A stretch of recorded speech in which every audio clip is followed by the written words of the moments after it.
I'm Charlotte Evans. I'm 66 years old, and I never thought I would feel my past crash into my present at my own daughter's engagement party. One moment I was smiling, holding a glass of champagne, and the next, my hand gave out. The glass shattered on the floor, and my heart broke with it, because standing across the room was the man who had ruined me years ago. The man I thought I had left behind forever. I remember the air turning cold, my chest tightening as if I had just seen a ghost. And in that instant, I knew this story wasn't over. Stay with me. You'll see why a mother's instincts can sometimes save a life. Back in 2018, my world fell apart. My husband, Daniel, died suddenly of a heart attack, and I was left wandering through the fog of grief, not knowing how to take the next step. I was 58 then, and every day felt like I was moving through quicksand. That's when Adam, though back then he called himself Aaron, appeared. He seemed like the kind of man who understood pain. He listened. He cared. He made me feel alive again when all I wanted to do was disappear. For months, I clung to him as if he were my lifeline. But behind that comforting smile, he was quietly draining me. Bit by bit, he took what Daniel had worked so hard to leave me. $75,000 vanished before I finally realized the truth. He wasn't a savior. He was a predator. I carried the shame of that mistake for years. I blamed myself for being blind, for being needy, for being too quick to trust. But that pain hardened into something else over time. I promised myself that I would never let anyone take advantage of me again. And as I stood at my daughter's engagement party, staring at him, I knew that promise was about to be tested. The party itself should have been a joyful moment. Lily's living room was glowing, filled with music, laughter, and the warmth of friends and colleagues congratulating her. Everyone seemed so sure that this was a celebration of love, but all I could see was him. Adam stood in the center of it all, charming every guest, shaking hands, remembering names, weaving himself into the fabric of her life. When his eyes flicked toward me, I caught the briefest spark of recognition. Just a flicker. And then, just like that, it was gone, replaced by the flawless mask of a man meeting his fiancé's mother for the first time. My skin crawled as I forced myself to stay composed. That night, when Lily walked me out to the car, she was glowing with happiness, talking about how they didn't want to wait. The wedding was already set for October 15th, less than a month away. My heart sank as I realized how little time I had. And then another detail struck me like ice water. In just 18 months, Lily's trust fund would mature $2,700,000 sitting in her name. Suddenly, my loss of $75,000 felt like pocket change. The clock was ticking, and every instinct told me this wasn't about love. It was about the money. 3 nights later, I found myself sitting alone in the kitchen, the clock flashing 2 a.m. The house was quiet, but my mind refused to rest. I opened my laptop and started digging, typing his name into every corner of the internet I could reach. What I found made my stomach twist. There was no record of Adam Pierce before January of 2020. No social media, no business filings, no digital trail of a man who claimed to be a successful consultant. It was as if he had been born out of thin air 5 years ago. Either he had erased his past completely, or Adam Pierce wasn't real at all. I knew then what my next step had to be. The next morning, I called a private investigator named Renee Porter. She specialized in cases where families felt something was off. My voice shook as I explained the situation, but inside me was a steady flame. I needed answers, and I needed them fast. Because I had learned something the hard way years ago, men like Adam don't change. They only perfect the mask. When Renee finally called me back, her voice carried the kind of weight that made my stomach sink. We met at a small diner on the edge of town, the kind of place where the coffee was strong and no one cared to listen in.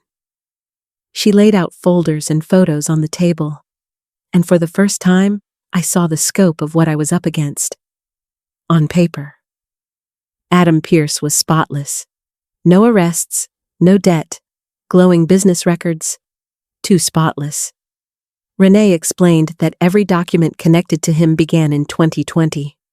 Everything before that was a void. It wasn't just suspicious, it was deliberate. Then she started connecting dots. Phoenix in 2020, Nashville in 2022, Denver in 2023. Each city had a woman in her 30s, each with assets or inheritances, each swept off her feet by a man who disappeared just days before the wedding. I felt my chest tighten as I traced the pins on Renee's map. This wasn't coincidence. It was a pattern, a routine, polished like clockwork. Renee told me this type of predator didn't just target women randomly. They sought out those standing at the edge of transition, newly widowed, newly divorced, freshly successful. Women who wanted comfort, who wanted someone to understand their loneliness. I knew that description too well. Sitting there, I couldn't decide what stung more, the realization that my daughter fit his profile perfectly, or the bitter memory that I once did too. The evidence was stacking up, but evidence alone wouldn't protect Lily.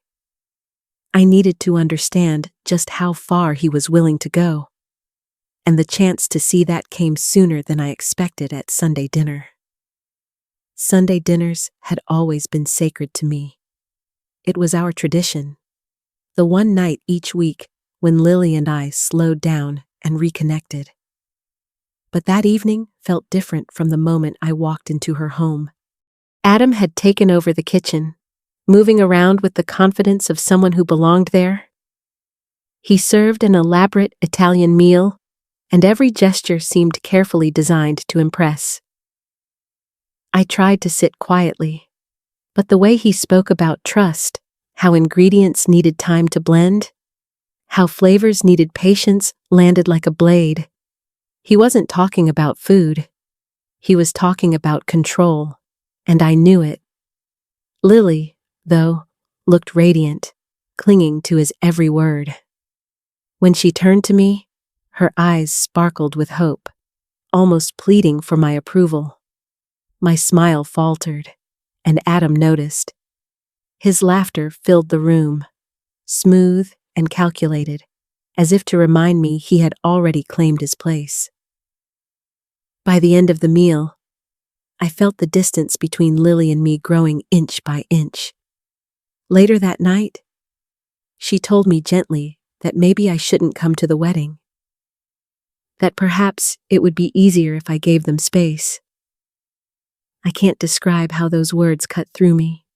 For years, I had stood by her, raised her alone after Daniel died, and now I was being pushed aside by a man I knew too well.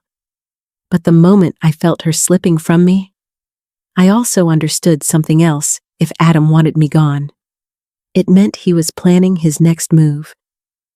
That night, after Lily's words sank in, I sat at my kitchen table and wept harder than I had in years. It felt like losing her all over again, like grief layered upon grief. First my husband, and now, in a different way, my daughter. The house was quiet, but my sobs echoed against the walls until there was nothing left. When the tears finally dried, what remained wasn't despair, it was fire. A white-hot anger that pushed away the shame and left me with clarity. Adam had maneuvered me out of the wedding for a reason. He wanted me gone because my presence threatened his plan. That alone told me everything I needed to know. He was preparing something big, something dangerous. I picked up the phone and called Renee. My voice was steady now. I told her Adam's move to keep me away wasn't just manipulation, it was strategy. It meant his real intentions were close to surfacing. That was the turning point. I stopped being the grieving widow who had once fallen for his lies. I became a mother ready for battle. And from that moment on, I knew I wouldn't let him take my daughter without a fight. The next chance came during a quiet lunch, when Adam tried to play the part of a reformed man. I asked Adam to meet me for lunch, choosing a quiet restaurant with soft lighting and booths tucked into the corners. I arrived early, sat with my back to the wall, and waited. By 12:15 in the afternoon, he walked in, smiling as though we were old friends. I had rehearsed what I would say, how I would carry myself. I wanted him to believe I was softening, that maybe I was ready to see him differently. I told myself I needed to play along, but the truth is, a small part of me wanted answers. As we sat together, he spoke with polished regret, almost wistful. He painted a picture of mistakes made in his youth, of lessons learned, of a man reborn. His words were smooth, but I watched his eyes closely. They didn't match his story. At one point, he spoke of love lost, of a woman named Margaret, a woman who had once been vulnerable after losing her husband. For a heartbeat, I couldn't breathe. He was talking about me, though he disguised the details as if it had been someone else. I smiled faintly, but inside, my pulse thundered. He knew exactly who I was. He had always known. Leaving that restaurant, I couldn't decide what unsettled me more, the possibility that he had somehow changed, or the likelihood that he had simply refined his game. Either way, I understood that Adam wasn't improvising. He was performing. And beneath that polished performance, there was something far darker waiting to surface. Not long after that lunch, Renee introduced me to an FBI agent named Ethan Lee. He had been tracking men like Adam for years, and when he laid out the details, my stomach turned cold. The pattern went deeper than stolen money.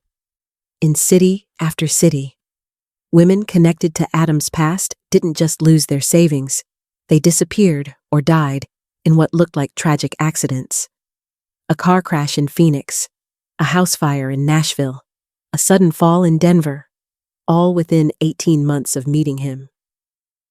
Ethan explained that predators like Adam often waited until they had legal control marriage certificates, joint bank accounts, power of attorney. Then, once everything was in place, the accidents happened. I thought about the soup Adam had insisted I try the day he visited. It had been tested and cleared, but I couldn't shake the feeling that he was probing, testing opportunities, calculating how easy it might be to slip something into my life without anyone suspecting. I realized then that Adam's goal wasn't to vanish with Lily's money. It was worse. He wanted permanent control over her finances, her freedom, even her very survival. And that meant I needed a new strategy. The more I thought about it, the more I realized that Adam would never show his true face unless he believed he had already won. So I decided to give him exactly what he wanted, the illusion of victory. With Renee's help, we created a plan. I pretended to have a minor accident, just a simple fall that left me needing bed rest for a few days. It gave me the chance to step back, appear weak, and most importantly, appear defeated. When Lily called to check in, I told her maybe this was a sign that I needed to stop interfering and focus on my own health. My words tasted like poison, but they did their job. Meanwhile, Renee made contact with Adam under the guise of a private investigator. She hinted that someone had been checking into his background, but reassured him that everything looked clean. The goal was simple: to lull him into confidence, To let him believe the coast was clear? I knew it was dangerous. Playing the part of a mother giving up meant I had to silence every instinct that screamed at me to fight. But I also knew men like Adam couldn't resist proving their cleverness when they thought the game was already theirs. Adam showed up the next afternoon around 2 o'clock, carrying a pot of homemade soup and wearing that perfectly rehearsed smile. He set it down in the kitchen as if he were already part of the family, then walked into the living room where I sat bundled in a robe, looking frail. He spoke gently, carefully, as if his kindness could erase every doubt I carried. But underneath the soft words, there was something else. As he leaned back in his chair, swirling the wine he had poured for himself, he told me how much he valued redemption. He painted a picture of giving Lily everything he had once failed to give another woman. To anyone else, it might have sounded noble. To me, it was chilling, because hidden in those words was the truth. He wasn't planning to steal and disappear. He was planning to own her, to take her finances, her decisions, her independence, until she belonged entirely to him. For a moment, our eyes locked, and the mask slipped. I saw the predator just beneath the surface, and in that silence, I understood something terrifying if I were gone. Lily would have no choice but to lean entirely on him. Saturday evening arrived, and with it, the most dangerous step of all. At 7:30 that night, I walked into Adam's apartment wired with a small recorder hidden under my sweater. Outside, Agent Ethan Lee and his team were stationed, waiting for the moment he revealed himself. The building felt sterile, almost too clean, like a hotel room meant for someone passing through. No personal touches, no warmth, just a stage set for a man who never intended to stay. My hands trembled as I stepped inside, but I steadied myself with a single thought: this was for Lily. I told him I knew who he was, not as Adam Pierce, but as Aaron Miles, the man who had drained me of $75,000 years earlier. His mask slipped for a moment, and I saw the cold calculation underneath. Then he smiled again, smooth and unshaken, as if daring me to keep going. I pressed on, naming the women he had left broken in Phoenix, Nashville, and Denver.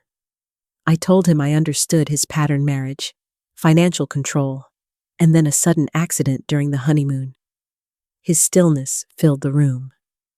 He moved toward the kitchen, opening a drawer I couldn't see, and for a split second, I feared I had pushed too far. But I kept speaking, my voice calm, my words deliberate. This was the moment. Either he would expose himself, or I would walk away empty-handed. And I knew walking away wasn't an option. Adam's expression shifted, and instead of denying what I laid before him, he leaned into it. With a smug calmness, he told me that Lily had already signed documents premarital financial planning. He called them, according to him, everything she owned, including the $27,000 trust fund, was now accessible through their joint account. My blood ran cold, but I forced myself to stay composed. Inside, fear clawed at me. If what he said was true, then he had already won. But I also knew that arrogance was his weakness. He couldn't resist showing off when he thought victory was in his hands. As he savored the moment, the apartment door burst open. FBI agents flooded the room, weapons drawn, their voices firm. Adam didn't flinch. He looked at me, smiling as though even in handcuffs, he still believed the game was his. He whispered with his eyes alone too late. I stood frozen, heart hammering. Had I pushed hard enough, or had I led my daughter straight into his trap, just as Adam's smug grin lingered in the air? Another voice cut through the chaos. Lily stepped into the apartment, flanked by 2 more FBI agents. For a moment, I couldn't breathe. Relief, pride, and heartbreak crashed into me all at once. She looked at Adam with a coldness I had never seen in her eyes before. She explained that the documents he bragged about were nothing more than FBI props, carefully planted to bait his arrogance. The trust fund was untouched, still safe where it had always been. I felt my knees weaken. For weeks, I had believed she was slipping away from me, blinded by love and manipulation. But in truth, she had been watching him just as closely as I had. She had sensed something was wrong and had chosen to work quietly with the investigators, waiting for the right moment to strike. When her eyes finally met mine, they glistened with tears but carried steel beneath them. She wasn't my little girl anymore. She was a woman standing her ground, stronger than I ever knew. In that instant, I realized I hadn't been fighting this battle alone. My daughter had been fighting it with me. In the months that followed, Adam, whose real name was Aaron Miles, was sentenced to life in prison. The trial revealed more than I could have ever imagined: layers of fraud, countless victims, and a trail of destruction spanning years. For Lily and me, healing wasn't immediate. Trust had been shaken, not just between us, but within ourselves. Yet slowly, we rebuilt. She leaned on me not because she was fragile, but because she chose to. And I leaned on her, recognizing her strength as something that had always been there, waiting to be seen. We came to understand that survival wasn't just about protection. It was about standing together, even when fear tried to pull us apart. Looking back, I realized this wasn't just a story about betrayal.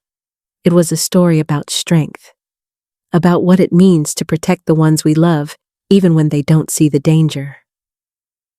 I used to believe being a mother meant shielding Lily from every storm.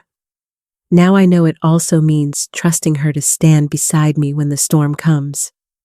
If you've ever felt torn between holding on and letting go, I hope my story reminds you that love is strongest when it becomes partnership. Thank you for listening to my journey. If this story touched you, I'd love for you to share your thoughts in the comments, and don't forget to like and subscribe for more.